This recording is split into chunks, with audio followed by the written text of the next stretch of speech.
Assalamualaikum warahmatullahi wabarakatuh. Perkenalkan, nama saya Herunisa Maulida Fitri dengan NIM 11820600022 dari Pendidikan Biologi kelas 5A, Fakultas Tarbiyah dan Keguruan UIN Sunan Gunung Jati Bandung. Adapun tujuan pembuatan video ini adalah untuk memenuhi salah satu tugas mata kuliah Biologi Kimia yang diampu oleh Ibu Sri Hartati SPD MPD dan Ibu Eva Fauzia MSI.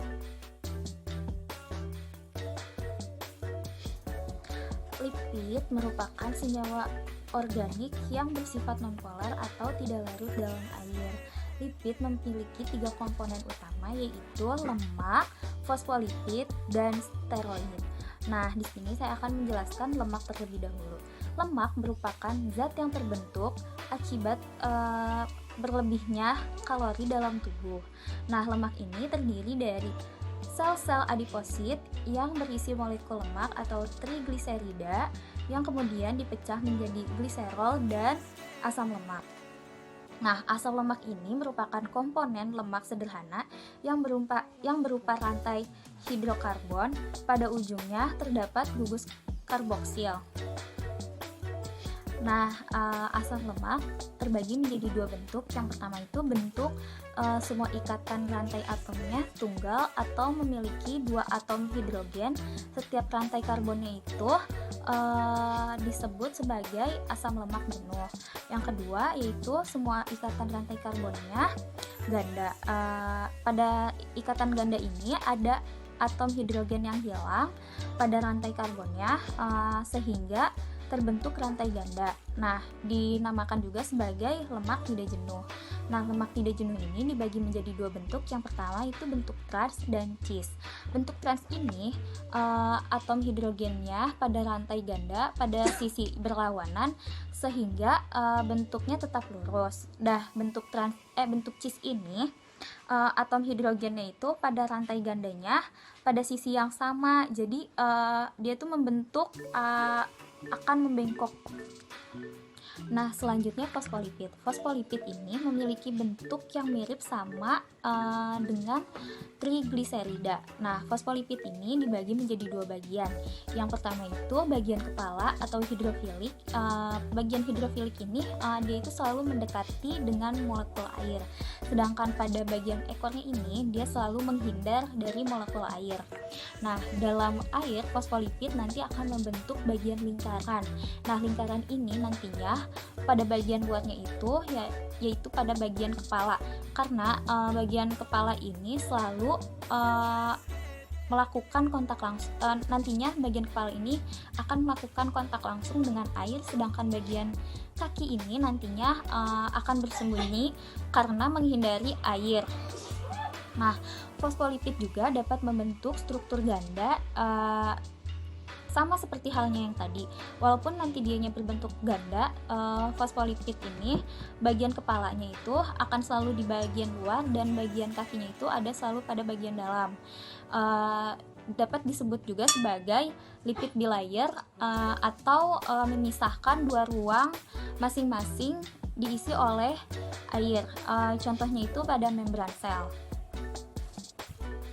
Nah, selanjutnya itu steroid. Steroid ini memiliki bentuk yang membulat. Nah, dia ini merupakan molekul nonpolar yang memiliki 4 cincin dan ditambah rantai sampingnya itu bervariasi bentuknya itu.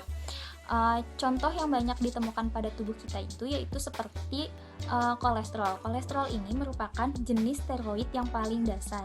Nantinya kolesterol ini dapat diubah menjadi bentuk yang lainnya seperti hormon kelamin dan garam empedu. Nah, selanjutnya yaitu masuk ke dalam fungsi lipid. Fungsi lipid itu sendiri yang pertama sebagai cadangan energi dalam bentuk lemak. Kemudian menopang fungsi senyawa organik sebagai penghantar sinyal. Terus vitamin A, D, E, dan K larut dalam lemak yang berguna untuk proses biologi. Kemudian fungsi lipid itu juga melindungi tubuh dari suhu luar yang ekstrim.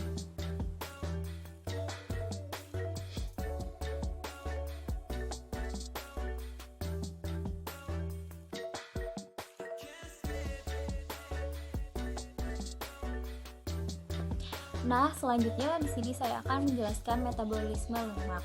Nah, lemak atau lipid ini merupakan sumber makanan kedua yang digunakan dalam tubuh kita yang nantinya akan diubah menjadi ATP.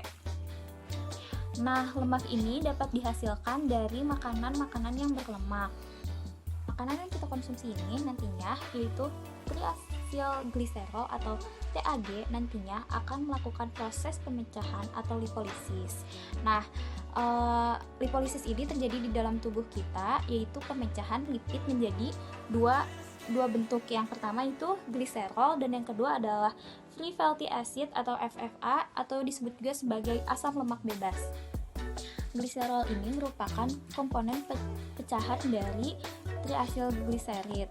Nah, triacylglycerid ini dipecah menjadi asam lemak bebas dan gliserol. Gliserol ini nantinya akan diubah menjadi gliserol fosfat. Kemudian gliserol fosfat ini diubah lagi menjadi dihidroksiaseton fosfat. Nah, dihidroksiaseton fosfat ini tidak hanya berasal dari gliserol, namun berasal dari pentosa 1 fosfat dan pentosa 1,6 bifosfat. Setelah itu, dihidroksiaseton fosfat ini akan diubah menjadi gliseraldehida 3 fosfat yang kemudian akan masuk pada tahap proses glikolisis. Nah, pada tahap proses glikolisis inilah akan menghasilkan pirufat. Pirufat ini berubah menjadi asetil-CoA dan masuk ke dalam siklus Krebs. Selanjutnya, free fatty acid yang berasal dari pemecahan triacylglycerol yang telah kita ketahui sebelumnya yang akan dipecah melalui proses lipolisis. Nantinya asam lemak bebas ini akan diproses menjadi oksidasi atau dioksidasi, kemudian menjadi asil CoA. Asil CoA ini disebut juga sebagai asil koenzim A. Nantinya asil CoA ini akan melalui tahap beta oksidasi sebanyak 5 kali. Tahapan beta oksidasi ini akan membentuk asetil CoA. Asetil CoA ini nantinya akan masuk ke dalam siklus Krebs yang nantinya akan terbentuk energi. Namun asetil CoA juga dapat terbentuk melalui proses badan keton atau keton genesis.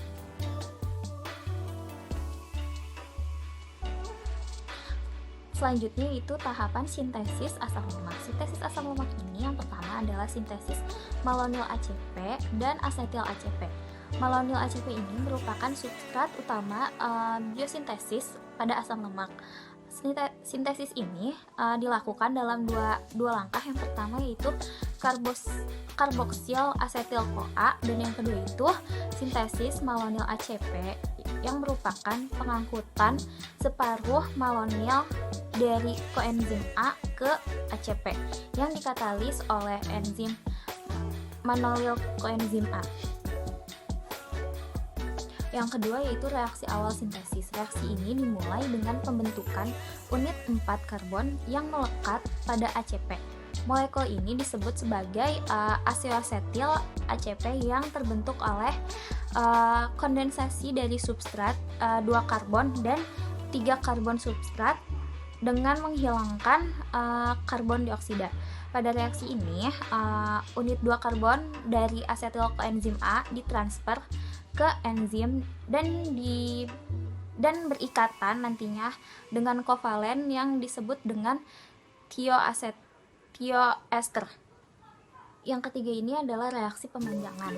ACP mengandung bagian terkecil 3 ketoasetil. Hal ini mengacu pada adanya gugus karbon pada atom C yang ketiga atau disebut juga sebagai beta karbon dengan produk beta ketosil. Untuk melakukan reaksi kondensasi selanjutnya 3 ketoasil yang tereduksi harus dihilangkan bentuk aslinya dengan transfer elektron ke atom C yang ketiga. Terus ada reaksi terpisah yang diperlukan.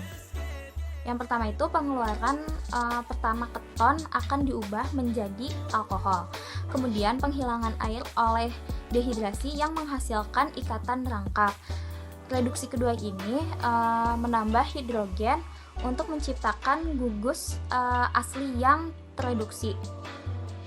Produk akhir ini, langkah reduksi ini yaitu dehidrasi dan reduksi adalah asli ACP yang memiliki dua karbon yang lebih panjang. Yang keempat adalah aktivasi asam lemak. Reaksi thioester menghasilkan pelepasan asam lemak bebas, tapi modifikasinya itu berikatan dari asam lemak ini dan penggabungan ke dalam membran lipid yang memerlukan langkah aktivasi di mana akan diubah ke thioester dari koenzim A dalam reaksi ATP yang dikatalis oleh asil koenzim A sintase. Yang kelima itu perluasan dan penjenuhan. Jalur sintesis tidak dapat membuat asam lemak yang lebih panjang dari 16 atau 18 karbon. Asam lemak yang lebih panjang dibuat dengan memperpanjang palmitol koenzim A. Enzim yang mengkatalis disebut elongase dan menggunakan malonyl koenzim A sebagai sumber dari dua karbon pemeran pemanjangan.